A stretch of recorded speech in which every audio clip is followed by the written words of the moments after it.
Il y avait 2 chaises vides dans ce restaurant depuis 11 ans. 2 frères, le même sang, la même enfance. Et pourtant, plus un seul mot échangé depuis une dispute un dimanche soir d'octobre. Pas un appel, pas un message, rien. Jusqu'au jour où leur père, allongé dans un lit d'hôpital avec des tubes dans les bras, a demandé une seule chose avant de partir. Une seule. Et ce qu'il leur a dit ce jour-là a tout changé. Pas parce que c'était extraordinaire, parce que c'était vrai. Restez jusqu'à la fin, vous comprendrez pourquoi. L'odeur de l'hôpital ne ressemble à rien d'autre dans le monde. C'est une odeur qui n'appartient ni aux vivants ni aux morts. Quelque chose entre les deux, suspendu, comme une note de musique qui refuse de se terminer. Marco Ferretti l'a reconnu dès qu'il franchit les portes automatiques de l'hôpital Sant'Andrea de Rome, ce jeudi de septembre, où le ciel avait la couleur du plomb fondu. Il n'était pas venu ici depuis 7 ans. La dernière fois, c'était pour la mort de sa mère. Et pourtant, ses pieds savaient exactement où aller, comme si le corps gardait en mémoire les chemins que le cœur voudrait oublier. Le couloir du 3e étage était long, trop long. Les néons bourdonnaient au-dessus de sa tête avec cette indifférence froide, propre aux lieux qui ont vu trop de larmes pour encore s'en émouvoir. Marco marchait lentement, sa veste de cuir noir serrée contre lui malgré la chaleur étouffante, ses 42 ans pesant sur ses épaules comme une fatigue ancienne. Il s'arrêta devant la chambre 314. La porte était entr'ouverte. À travers l'entrebâillement, il vit d'abord les tubes, les machines, le lit blanc. Puis il vit les mains de son père, ces mains qu'il avait regardées travailler pendant des années, pétrir la pâte à pain le dimanche matin, réparer les volets de la maison à Trastevere, tenir fermement le volant de la vieille Fiat rouge. Ses mains étaient maintenant posées sur le drap, immobiles, comme des oiseaux qui auraient renoncé à voler. Et puis il vit quelque chose d'autre. Assis de l'autre côté du lit, la tête baissée, les coudes sur les genoux, Luca, son frère. Marco se figea. Son cœur fit quelque chose d'étrange, un battement qui ressemblait moins à de la peur qu'à de la reconnaissance. Comme lorsqu'on entend une chanson qu'on croyait avoir oubliée et que les paroles remontent, intactes, depuis un endroit qu'on ne savait plus habiter. Luca n'avait pas levé les yeux. Ses cheveux avaient grisonné aux tempes. Il avait vieilli. Bien sûr qu'il avait vieilli, 11 ans avaient repassé. Mais quelque chose dans la courbe de ses épaules, dans la façon dont il tenait la tête, était exactement comme avant. Exactement comme le frère que Marco avait connu, aimé et puis perdu d'une façon qui n'avait aucun nom dans aucune langue. Sur le lit, leur père ouvrit les yeux.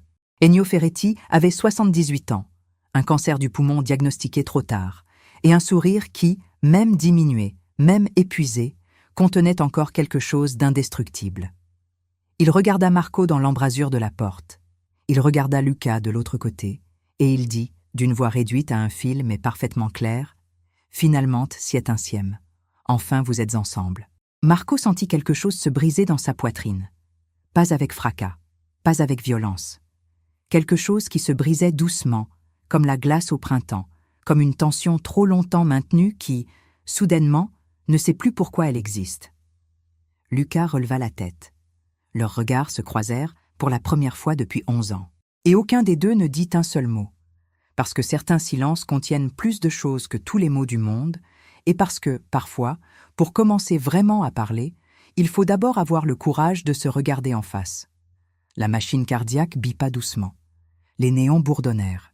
Quelque part dans le couloir, quelqu'un pleurait. Et Marco Ferretti se demanda, pour la première fois en 11 ans, sans honte, sans défense, comment une seule journée avait pu voler toute une vie à 2 frères qui s'aimaient. 11 ans plus tôt, octobre. La trattoria familiale. D'Aenio se trouvait dans une ruelle étroite de Trastevere, entre une épicerie grecque et un mur couvert de lierre qui changeait de couleur avec les saisons. Ce n'était pas un grand restaurant, ce n'était pas un restaurant célèbre, mais c'était un endroit où les gens revenaient, pour les tagliatelles al ragoût d'Ennio, oui, mais surtout pour quelque chose d'indéfinissable, cette chaleur particulière qui existe dans les lieux où une famille a versé non seulement du travail, mais aussi une partie de son âme.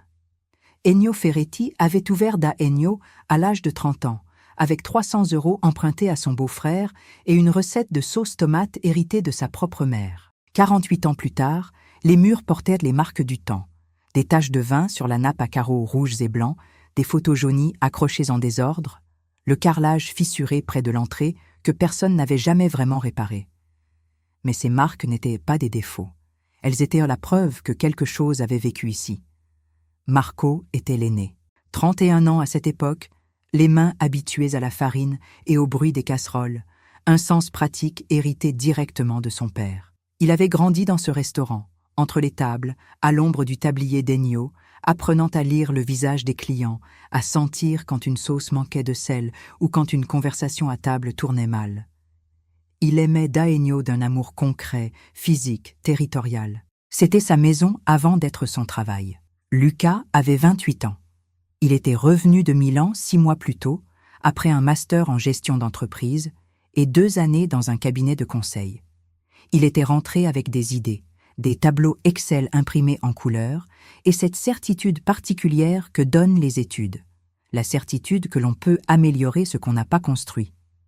Il aimait Daegno lui aussi, mais d'un amour différent, l'amour de celui qui veut que quelque chose survive et qui croit sincèrement qu'il sait comment le faire. Ce mois d'octobre-là, leur père leur avait annoncé quelque chose lors du dîner du dimanche. Il avait posé sa fourchette. Il avait regardé ses 2 fils. Et il avait dit, avec la simplicité directe des hommes qui n'ont jamais appris à enrober les vérités difficiles, « Je vieillis. Je veux que vous preniez le restaurant ensemble. Tous les 2. » Il y eut un silence. Puis, Luca avait sorti ses documents. Il avait tout préparé. Une restructuration complète, un nouveau positionnement, un site internet, une carte modernisée, des comptes Instagram et des partenariats avec des agences de tourisme. Il parlait vite, avec enthousiasme, les yeux brillants. Pour lui, c'était une offre d'amour, une façon de dire « Je veux que ce que papa a construit dure encore 50 ans ». Marco avait écouté, jusqu'à la diapositive numéro 7, qui proposait de retirer du menu les tagliatelles al ragu, le plat signature d'Ennio, le plat que leur mère avait mangé le soir de leur premier rendez-vous, le plat qui représentait pour Marco l'identité même de l'endroit. Ce plat ne rapporte presque rien, avait dit Luca, avec une franchise brutale et maladroite. Les marges sont mauvaises. Les clients du tourisme cherchent autre chose. Ce plat, c'est papa, avait répondu Marco. Ce plat, c'est nous. Ce plat, c'est le passé. 3 mots. 3 mots seulement.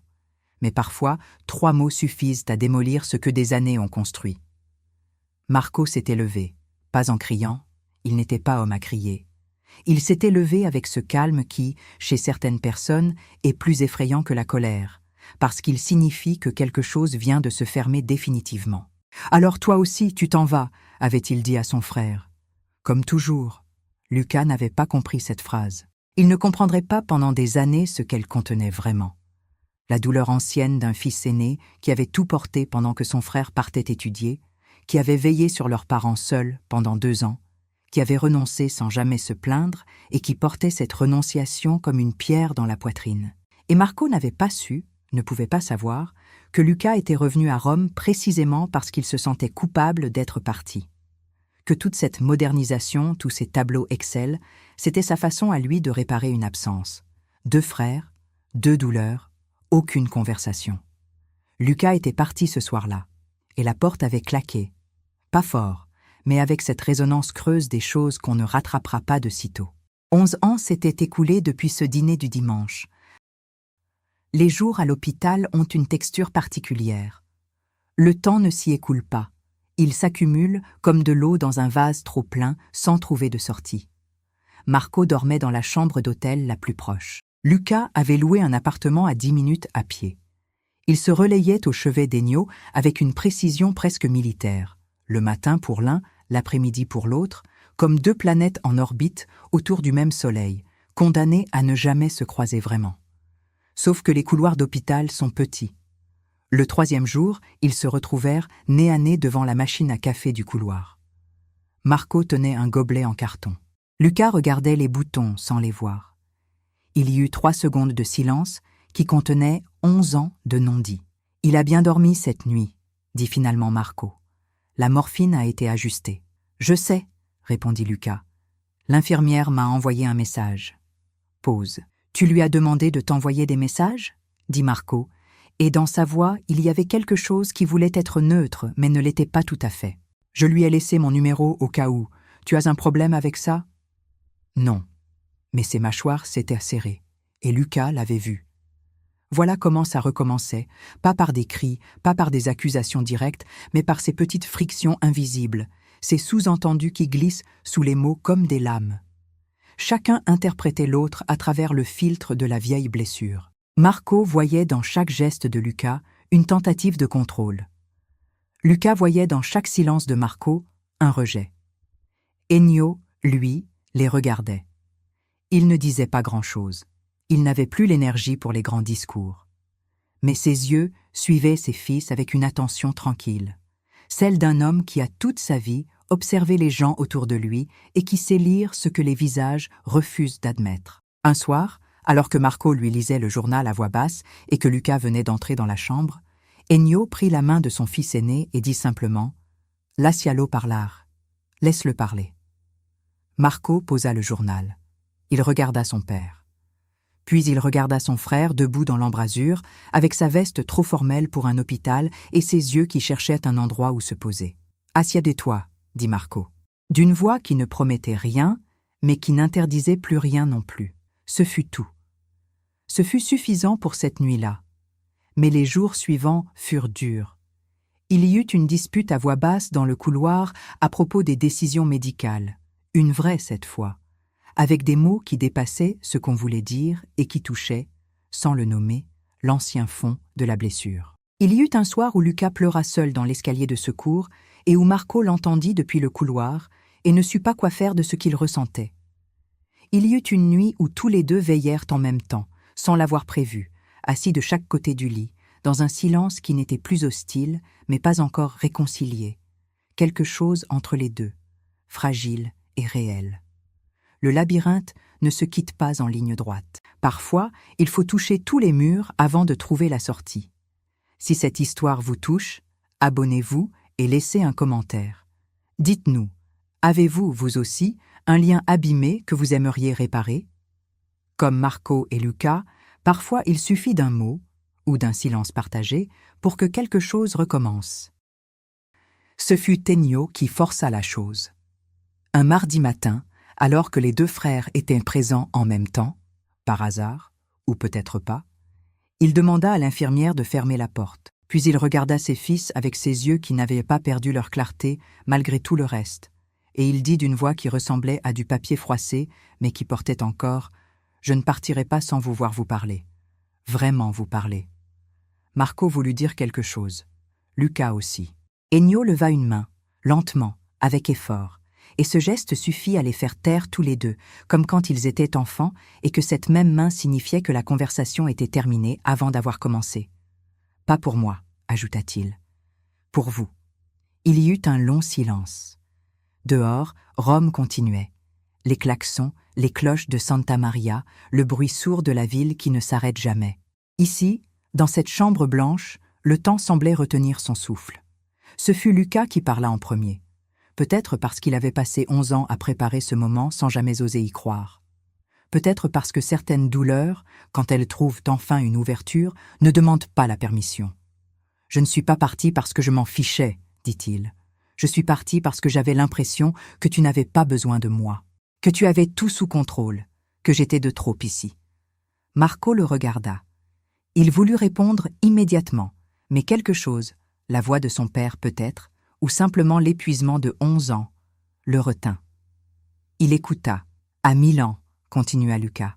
« J'ai culpabilisé chaque jour, chaque fois que maman appelait et que je ne répondais pas parce que j'étais en réunion. Chaque anniversaire que je manquais. Quand je suis revenu avec mes projets, mes idées, mes dossiers, ce n'était pas de l'arrogance. C'était ma façon de dire « Je suis là maintenant. Laisse-moi être utile. Laisse-moi appartenir à quelque chose ici. » Sa voix se brisa sur ce dernier mot. Il ne pleura pas. Pas encore. Mais ses yeux brillaient de cette façon particulière des hommes qui ont appris très jeunes que pleurer était une forme de faiblesse et qui portent cette leçon injuste comme une armure rouillée. Marco regardait la fenêtre. Ses mâchoires travaillaient, Puis il dit, sans se retourner, « Tu sais ce que j'ai ressenti quand tu es parti pour Milan ?»« Non. De la fierté, sincèrement. Tu étais brillant, Lucas. Tu l'as toujours été. » Il marqua une pause. « Et de la solitude, une solitude que je n'ai jamais su nommer. Papa avait le restaurant, maman avait ses problèmes de santé, et moi j'avais la gestion de tout ça, seul. Sans te le dire parce que je ne voulais pas être celui qui te rappelle, celui qui te retient. » Il se retourna enfin. « Quand tu es revenu avec tes projets, j'ai entendu autre chose. J'ai entendu ce que tu as fait pendant que j'étais absent, ce n'est pas assez bien. J'ai entendu, tu as mal géré. Et j'étais tellement fatigué, Lucas. Tellement fatigué de tout porter que j'ai répondu avec de la colère au lieu de te dire la vérité. » Lucas le regarda longuement. « Tu aurais dû me dire que tu étais fatigué. Tu aurais dû me dire que tu te sentais de trop. » 2 phrases. Simples, directes, tardives. 2 phrases qui contenaient l'absurdité magnifique et douloureuse de toute l'histoire. 2 frères qui s'étaient blessés non pas par manque d'amour, mais par excès de pudeur. 2 hommes qui avaient protégé l'autre de leur propre souffrance jusqu'à ce que le silence entre eux devienne un mur. Sur le lit, Ennio ferma les yeux. Pas de tristesse, de soulagement. Ses lèvres esquissèrent quelque chose qui ressemblait à un sourire. Lucas traversa la chambre. Il s'arrêta devant Marco. Et sans calcul, sans cérémonie, il posa une main sur l'épaule de son frère aîné. Ce geste simple que les hommes de leur génération, de leur culture, avaient appris à retenir pendant trop longtemps. Marco ne recula pas. Il baissa la tête. Et pour la première fois depuis 11 ans, quelque chose en lui, cette tension ancienne, cette pierre dans la poitrine, commença, lentement, à se dissoudre. Ennio ouvrit les yeux une dernière fois et les regarda tous les deux. « Ecco i miei figli » murmura-t-il. « Voilà mes fils. » Ennio Ferretti mourut un vendredi matin, 3 jours après cette conversation. Il mourut comme il avait vécu, sans bruit excessif, sans drama, avec cette dignité tranquille des gens qui ont fait la paix avec ce qu'ils laissent derrière eux. La machine cardiaque émit une longue note continue. L'infirmière entra doucement, et ses 2 fils, assis de chaque côté du lit, se regardèrent par-dessus le corps de leur père avec des yeux qui contenaient tout à la fois le deuil, le soulagement, la gratitude impossible et cette douleur propre aux adieux qu'on a eu le temps de préparer sans jamais vraiment y être prêt. Personne ne dit rien pendant longtemps. Ce fut Marco qui prit la main de son frère. Pas avec des mots. Juste cette main tendue par-dessus le drap blanc, ce geste ancien et universel qui signifie « je suis là, et cette fois, je ne partirai pas ». Lucas la serra.